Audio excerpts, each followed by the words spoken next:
하나, 둘, 셋. 안녕하세요. 오랜만에 인사드리는 작업치료사 민키쌤입니다. 정말 오랜만에 뵀는데요. 우선 국가고시에 합격하신 예비 작업치료사 선생님들 정말 진심으로 축하드립니다. 이제 면허 발급을 기다리면서 하고 싶었던 일들을 하거나 휴식을 취하시는 분들도 계실 거예요. 그래서 제가 준비한 영상은 바로 현직 작업치료사가 말하는 취업 꿀팁입니다. 이번 영상은 취업을 앞둔 학생분들에게 정말 중요하고 어쩌면 이직을 생각하시는 경력직 선생님들에게도 조금이나 도움이 되지 않을까 생각합니다. 제가 이런 꿀팁뿐만 아니라 취업할 때 주의해야 할 점도 전달해 드릴 테니까요. 끝까지 영상을 시청해 주시면 감사하겠습니다. 본론으로 넘어가기 전에 구독과 좋아요 버튼 눌러주세요. 감사합니다. 그러면 바로 본론으로 넘어가 보도록 하겠습니다. 네, 세 가지를 준비했는데요. 우선 첫 번째 말씀드릴게요. 첫 번째는 바로 여러분들 지금 당장 자소서 작성하는 연습을 하세요. 제가 병원에서 근무를 했을 때 입사 지원서와 자소서를 받고 좀 읽었었습니다. 이제 특히 신입 작업치료사 선생님들의 자소서를 많이 봤는데요. 어떤 분이 자신의 장점보다 단점을 많이 적었더라고요. 뭐 이분뿐만 아니라 다른 분들도 좀 마찬가지로 비슷하게 쓰신 분들이 많은데 이분이 쓴 거를 예를 한번 들어볼게요. 대학생 때 아르바이트를 했는데 사장님한테 엄청 혼났지만 시간이 지나면서 괜찮아졌다. 일을 처음 시작할 때 적응을 잘 못해서 고생을 많이 했다. 많은 사람들 앞에서 말을 하거나 발표를 하는 것을 잘 하지 못한다. 하지만 시간이 지나면서 극복을 하게 되었다. 자, 여러분들, 이 자소서에서 여러분들은 어떤 생각이 드시나요? 결론은 어렵고 힘든 상황이었지만 시간이 지나 적응을 하면 일 처리를 잘 할 수 있다 라고 말을 하시는 것 같은데요. 하지만 이제 자신의 단점이 너무 부각돼서 자신감이 없는 사람 같지 않으세요? 또 어떤 분은요, 갑자기 진짜 뜬금없이 음식 얘기를 하시거나 상황에 맞지 않은 그런 지원자의 입장이 아닌 글들을 많이 쓰시더라고요. 저는 이게 정말 좀 많이 안타까웠는데 학생분들이 글을 이렇게 작성하는 것에 대한 경험이 많이 부족해서 나타나는 현상인 것 같습니다. 이제 학생분들이 워낙 그 국가고시 위주로 이제 수업을 많이 받고 다른 외적인 거는 크게 경험이 없어서라고 생각이 드는데요. 아쉬운 분들이 많으시더라고요. 그리고 또 어떤 분은 예전에 다른 병원에 제출했던 자소서를 그대로 컨트롤-C, 컨트롤-V 복사 붙여넣기를 하고 수정을 전혀 하지 않은 채 지원하시는 분들도 계시더라고요. 사실 이런 지원서를 받으면요, 글의 내용이 좋다고 하더라도 사실 읽어보는 사람 입장에서는 이 사람이 병원을 여기저기 찔러보는 건가? 라고 생각할 수도 있고 입사에 대한 노력을 하거나 열정이 있어 보이지가 않습니다. 그러니까 여러분들 계속 자소서를 읽어보고 수정하셔야 합니다. 제가 작업치료 자파점 블로그도 운영을 하고 있는데 지금은 글을 잘 쓰진 않지만요. 예전에 댓글 중에 취업이 너무 안 돼서 고민이 많다는 질문을 남겨주신 분도 계세요. 예전에는 사실 학점도 낮고 자소서도 어느 정도만 써도 취업은 쉽게 할 수 있었다고 저는 생각이 들었는데 지금은 학점도 중요해지고 이력서도 잘 써야 이제 다른 학생들과 이 경쟁에서 이길 수 있는 상황이 된 것 같습니다. 제가 학점관리 중요성에 관련된 그 영상을 예전에 올린 적이 있거든요. 그 영상 한번 보고 오셔도 굉장히 좀 도움이 되지 않을까 생각이 듭니다. 여러분들 어떻게 하면 자소서를 잘 쓸 수 있을까요? 사실 제가 여러분들에게 이 자소서를 뭐 이렇게 쓰면 된다 저렇게 쓰면 된다 라고 말할 정도의 레벨도 아니고 자소서에 대한 그런 강의를 하는 사람이 아니기 때문에 사실 자세하게 설명드리기는 어렵지만요, 만약 자소서를 어떻게 써야 하는지 모를 때는 다른 사람의 자기소개서를 읽어보고 써보시는 것을 추천드립니다. 참고로 저는 예전에 NCS 기반으로 된 자기소개서 책 한 권을 아직도 가지고 있고요. 이 책으로 인해서 취업을 하거나 이직을 할 때 정말 큰 도움이 됐었습니다. 어떤 책이든 상관없고요. 구매하셔도 되고 빌리셔도 됩니다. 아니면 요즘 자소서 쓰는 방법에 관한 글이나 영상들이 정말 많으니까요. 참고하시면 좋을 것 같아요. 이런 정보들을 통해서 대충이라도 어떻게 써야 하는지에 대한 감만 잡으신다면요. 지금보다 훨씬 괜찮은 자소서가 될 거예요. 준비된 자소서에는 열심히 작성한 흔적이 보이고 끝까지 읽게 만드는 효과를 가져다 줍니다. 두 번째, 매일매일 구인글을 확인하세요. 그리고 모든 채용 사이트를 사용하세요. 이게 정말 중요합니다. 사실 국시에 합격하신 학생분들이 내가 어떤 작업 치료사를 할지에 대한 생각을 갖는 것은요, 꽤 어렵습니다.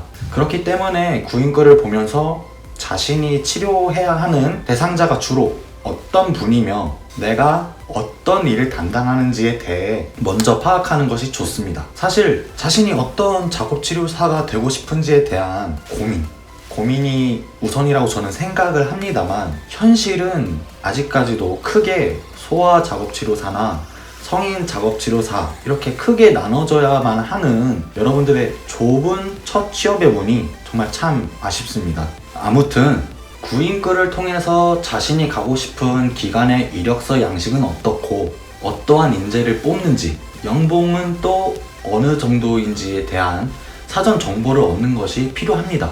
그리고 팩트를 말씀드리자면요, 좋은 기관은 이미 신입 작업치료사를 모집을 했고요, 면접을 진행했고 합격자 발표까지 했을 수도 있습니다. 그리고 그 기간은요, 이 합격자가 작업치료사 면허가 발급되기만을 기다리고 있어요.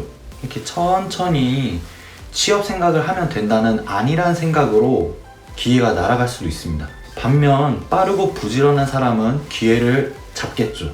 그러니까 여러분들 지금이라도 당장 구인글을 올리는 사이트를 검색하시고요, 즐겨찾기를 설정하고 매일 들어가서 확인하세요. 핸드폰으로 채용 사이트를 계속 보셔야 됩니다. 좋은 병원이 언제 나오는지 몰라요, 여러분들. 그래야 조금이라도 조건이 좋은 곳으로 취업할 수 있는 기회가 생깁니다. 구인글 올리는 사이트 얘기가 나와서 말씀드릴게요, 여러분들. 아직도 OT협회와 OT브레인의 구인글만을 보시나요? 이 두 사이트뿐만 아니라 모든 채용 사이트를 확인하셔야 됩니다. 그래도 요즘 최근 이 두 사이트에서 병원이 아닌 다른 기관에서도 구인글을 올리는 경우가 있습니다만은, 그래도 아직까지는 병원이나 센터 구인글이 많습니다. 왜냐하면 당연히 작업치료사가 일하는 곳이 병원과 센터에 집중이 되어 있고요, 이런 기관에 종사하는 작업치료사의 밀도가 굉장히 높고, 그리고 저희 작업치료사가 구인글을 관리하기 때문이에요. 그런데 아예 다른 직종의 사람, 즉 병원이나 센터가 아닌 곳에서 작업치료사의 구인글을 올리는 사람이 따로 있다면요, 과연 작업치료사 협회와 OT브레인이라는 이 두 사이트를 알고 있을까요? 제가 예전에 올렸던 학점관리가 중요해진 이유 영상에서도 설명을 드렸지만, 많은 작업치료사가 일하는 기관을 제외한 다른 기관에서는 작업치료사가 구인을 올리지 않고요, 구인글을 관리하시는 분이 따로 계십니다. 자, 예를 하나 들어볼게요. 대학병원 작업치료사 채용글이 OT협회나 OT브레인 사이트에 올라오지 않는 경우도 있어요. 작업치료사가 구인 관련 업무를 안 하고 인사팀이나 다른 팀에서 OT협회나 OT브레인 사이트의 존재를 알지 못하거나 병원 규칙상 구인을 올리는 사이트가 따로 정해져 있다는 것입니다. 대학병원은요, 채용글을 주로 대학병원 홈페이지 채용 게시판에 올리기 때문에 이 두 사이트만 이용하면 확인을 못할 수도 있어요. 정말 대학병원만을 생각하고 꿈을 꾸는 그런 간절한 학생들은 이미 가고 싶은 대학병원 사이트를 즐겨찾기 해서 작업치료사 채용 글이 올라왔는지 매번 확인하고 있을 거예요. 이런 분들이 대학병원에 채용되는 거예요. 그러니까 여러분들 작업치료협회와 OT브레인 두 사이트를 주로 보시되 모든 구인 사이트의 작업치료 또는 작업치료사를 검색하시길 바랍니다. 물론 막상 보면 별로 차이가 없을 수도 있고 구인글이 많이 없을 수도 있습니다. 하지만 저 같은 경우 정말 열심히 찾아보고 정보를 얻어서 지금은 현재 예전에 다녔던 직장보다 지금 근무 조건이 좋은 곳에서 일을 하고 있습니다. 제가 추천드리는 구인 사이트 또는 어플은요, 바로 인디드입니다. 여러 사이트에 올라온 채용글들을 한 번에 확인할 수 있는 장점이 있더라고요. 저는 이 어플리케이션을 굉장히 자주 사용했습니다. 세 번째, 여러분들 이거는 제가 정말 중요하다고 생각이 드는 거거든요. 신입 작업치료사 선생님들 꼭 연봉이 높으면요, 의심부터 하세요. 제가 정말 위에서 말씀드린 것보다 굉장히 중요한 정보고 여러분들이 주의해야 할 점입니다. 집중해서 봐주세요. 구인글을 보시게 되면 연봉이 적혀 있습니다. 그런데 이 연봉이 유독 타 병원들보다 높은 병원들이 있어요. 정말 글을 읽어봐도 뭐 아무 조건 없이 뭐 연봉이 정말 높은 거면은 좋은 일이지만요, 글을 자세히 이렇게 다 꼼꼼히 읽어봐도 이상한 점이 없어서 지원을 하고 합격을 하고 일을 시작했는데 퇴직금 포함된 연봉이라는 사실을 뒤늦게 알아버리는 경우가 발생되기도 합니다. 퇴직금 포함된 연봉을 받고 일을 하고 싶으신 분들은 상관없겠지만요, 그렇지 않은 분들은 굉장히 난감한 상황인 거죠. 구인글에서 이것에 대해 언급을 하지 않았는데 또 문제는 면접 때도 설명을 안 해주는 경우도 있어요. 이 사실을 모른다면 당연히 의심의 여지 없이 높은 연봉을 받는다는 기분 좋은 그런 생각만 하다가 퇴직할 때 퇴직금이 없다는 것을 알게 되는 순간 진짜 낭패입니다. 또 여러분들이 속았다고 생각할 수도 있어요. 정말요. 이렇게 말씀드리는 이유는요, 제가 경험을 해봤기 때문입니다. 이 문제는 여러분들이 첫 직장에 취업하는 것이라 이제 이 취업에 대한 지식도 없고 실습 때도 치료에 관련된 것들만 배웠을 뿐이고 정작 이 병원 이라는 곳 그 자체에 대해서는 배운 적도 없고 경험도 없고 잘 알지 못하기 때문이라고 생각합니다.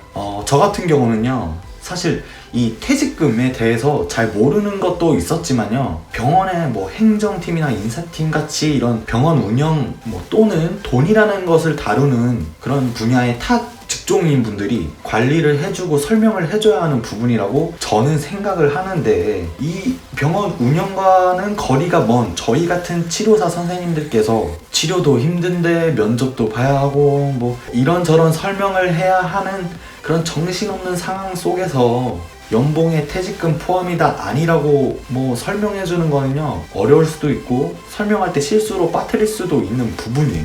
하지만 제가 여기서 강조하고 싶은 것은요, 퇴직금이 포함된 연봉이라는 것을요, 병원 측에서 일부러 숨기고 높은 연봉을 주는 척 하면서 구인글을 올려가지고 속이는 행위는 정말 진짜 잘못됐다고 생각이 듭니다. 예비 작업치료사 선생님들께서는 이제 첫 직장을 구할 때 또 이런 생각을 하세요. 뭐 이런 거 저런 거 물어보면 또 해가 될 것 같고 다른 사람하고 이렇게 경쟁할 때 또 불리한 조건이 될 것 같다. 이놈의 걱정 때문에 물어보지 못하는 경우가 많습니다. 저도 그랬어요. 그런데 저는 일을 다니면서 월급도 많이 받고 퇴사할 땐 퇴직금도 받고 남들보다 좋은 조건으로 정말 기분 좋게 일을 하고 있다는 생각을 하다가 정작 퇴직할 때 퇴직금을 받지 못했습니다. 퇴직금이 포함된 연봉이라는 것을요, 뒤늦게 알아버렸어요. 그것도 다른 선생님과 대화 중에 알아버린 거죠. 사실 병원에서 이 퇴직금에 대해 언급을 꼭 해야 하는가, 그런 거에 대한 의무가 있는지 없는지는 저는 잘 모르겠습니다. 그래서 구인글에 퇴직금에 대한 정말 그 자세한 정보가 없으면요, 여러분들 전화해서 물어보세요. 정말 웃긴 거는 이제 제가 참고로 말씀드릴 게 있는데, 제가 대학병원에 제출한 서류가 합격이 돼서 면접이 잡혔습니다. 예전에요. 분명 구인글에 정규직이라고 해서 정규직이라고 확실히 이제 써 있었어요. 기재가 돼 있었는데 저는 높은 이 경쟁률을 뚫고 서류 합격이라는 그 생각이 너무 기뻐가지고 정말 그 면접 막 대기업 그런데 어떻게 면접 보는지 그런 정말 영상들을 하나씩 다 찾아보고 준비를 엄청 열심히 했거든요. 그래서 면접 당일이 됐고 도착하니까 저 포함해서 3명이 그 자리에 있더라고요. 아, 이거는 나는 너무 글을 잘 썼나? 라고 생각을 했고 되게 기분이 좋았어요. 근데 그 면접 당일에 그 안내해 주시는 분이 계세요. 그분이 그 면접에 대해서 짧은 소개? 뭐 오리엔테이션을 해주는데 그분이 뭐라고 하냐면은 계약직을 뽑는데요. 그래서 그 저 포함한 3명이 무슨 소리냐고, 그 채용글 보면은 정규직이라고 나와 있는데 무슨 계약직이냐 물어봤더니 그분이 구인글이 잘못됐나봐요 라고 그냥 퉁명스럽게 얘기를 하더라고요. 저는 교통비만 날렸습니다. 아무튼 그래도 최근에는 퇴직금 포함된 연봉인지 아닌지를 이렇게 확실하게 적어서 글을 올리는 병원들도 많아졌습니다만은 확실하게 확인을 하시길 바랍니다. 저 같은 상황이 벌어지질 않길 바래요, 여러분들. 자, 마지막으로 이제 사회생활을 시작해야 하는 예비 작업치료사 선생님들께 정말 드리고 싶은 말이 있습니다. 여러분들, 제가 위에서 설명드린 이런 작업치료사 취업에 대한 꿀팁, 이 3가지에는요 공통점이 있어요. 바로 용기, 열정, 그리고 자신감을 가지라는 것입니다. 지금 말씀드린 이 용기, 열정, 자신감을 고스란히 자소서에다가 녹여보세요. 분명히 여러분들에게 좋은 결과를 가져다 줄 것입니다. 여러분들 정말 좋은 기간, 그리고 근무 조건이 좋은 곳에서 작업치료사로 오래오래 일하시는 선생님들이 되셨으면 좋겠습니다. 시청해주셔서 감사합니다.